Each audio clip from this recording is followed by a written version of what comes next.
Alors, moi, je trouve ça très bien qu'une fois par an, notre Assemblée se penche sur ce sujet des inégalités entre les femmes et les hommes. On en a vraiment besoin. Alors, on pourrait se poser la question pourquoi une seule fois par an, que c'est comme la journée des droits des femmes. Mais je trouve que c'est une très bonne chose. Et ce rapport est effectivement très complet et c'est appréciable. Donc, merci beaucoup à ceux qui l'ont rédigé. Cependant, il manque quelques petites choses et j'ai quelques suggestions à vous faire. Je rejoins beaucoup ce que Madame Kaboury a dit.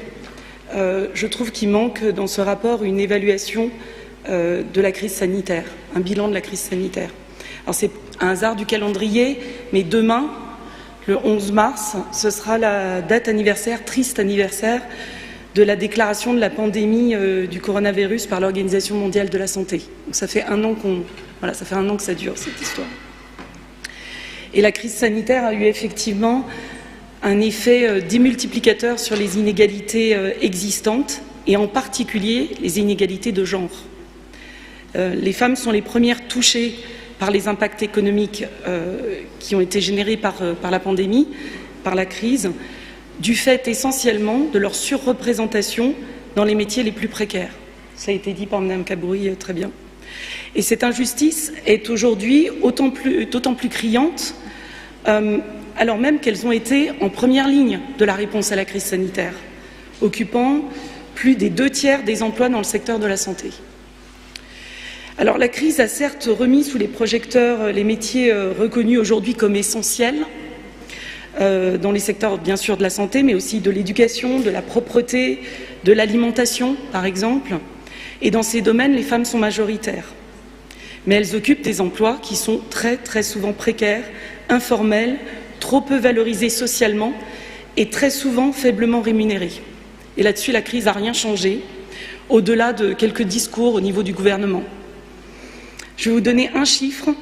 Dans l'ensemble, l'emploi des femmes est 19% plus menacé que celui des hommes. C'est une source INSEE. Les Nations Unies alertent déjà sur le fait que nous pourrions perdre en un an tous les gains acquis en faveur de l'égalité femmes-hommes au cours de ces dernières décennies. C'était dans un rapport de ONU Femmes publié en septembre dernier. Au sein des foyers, ce sont à nouveau les femmes qui ont vu s'alourdir le poids du travail domestique non rémunéré, qui était déjà très injustement réparti avant la crise. Je vais vous donner un deuxième chiffre. Pendant le premier confinement, les femmes ont 2 fois plus souvent que les pères renoncé à travailler pour garder les enfants en France. C'est une source INSEE également. Vous avez mentionné à juste titre les violences conjugales.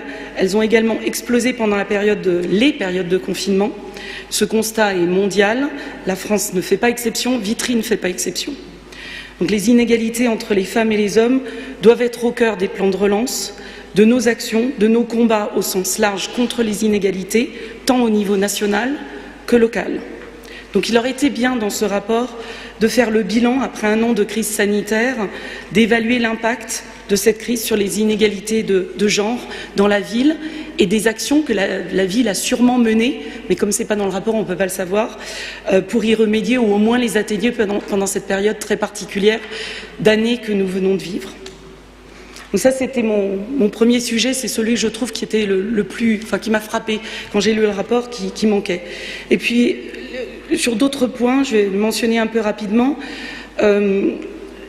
J'ai pas vu, et je m'interroge sur la représentation des femmes dans les choix genrés des artistes, dans les expos, les artistes dans les programmations, les achats ou les commandes d'œuvres d'art. Ça, je trouve que ça aurait été, c'est une information qui serait également intéressante. Ensuite, je me pose également des questions sur la représentation des femmes dans la toponymie de Vitry. Je n'ai pas trouvé dans le rapport d'informations sur la proportion par genre des noms des rues et des équipements publics. Et je trouve que cela manque. Il faut savoir un truc, c'est qu'en France, seuls 2% des noms de rues ou lieux publics portent des noms de femmes. J'espère qu'à Vitry, on est au-delà, c'est un peu plus que 2%. Il me semble que c'est plus de 2%, mais je trouve que donner ce chiffre serait intéressant. Si on pouvait atteindre la parité, ce serait encore mieux. Et donc, il faut renverser la tendance. Et donc, j'ai une proposition à vous faire. que la ville propose systématiquement des noms de femmes pour les rues et les lieux publics, à proposer au Vitrio et de proposer donc au Vitrio de voter sur ces noms. Comme cela se fait, alors j'ai vu que ça s'était fait ou c'est en train de se faire à Champigny, par exemple, pour un lieu public, une maison des projets. Ce serait l'occasion d'honorer la mémoire de femmes d'exception. Et ce type d'action ferait vivre la démocratie participative par la même occasion. On pourrait par exemple donner le nom de Gisèle Halimi à un équipement municipal.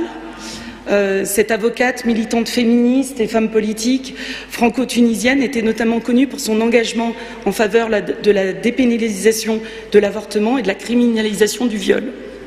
Elle est décédée l'année dernière, ce serait un bel hommage. Enfin, j'ai une dernière proposition à vous faire. D'ouverture, alors c'est peut-être un peu plus long terme que cette année, mais d'ouverture d'un lieu dédié aux droits des femmes à Vitry, à l'image de ce qui se fait à Paris, un lieu formidable qui s'appelle la Cité Audacieuse, qui est un vaste espace public en plein cœur de Paris, dédié aux droits des femmes et non aux femmes. Les hommes peuvent y aller également, bien entendu, et qui accueille une programmation culturelle, des espaces de coworking, des différentes associations qui ont en commun de travailler collectivement à faire progresser le droit des femmes. Tout un écosystème associatif qui favorise des synergies et l'émergence de projets nouveaux. C'est un véritable laboratoire d'innovation sociale. Je vous encourage à aller voir ce lieu.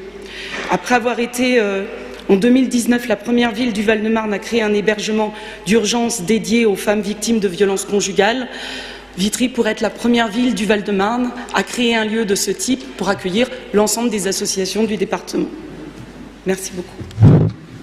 Merci Madame Degouze.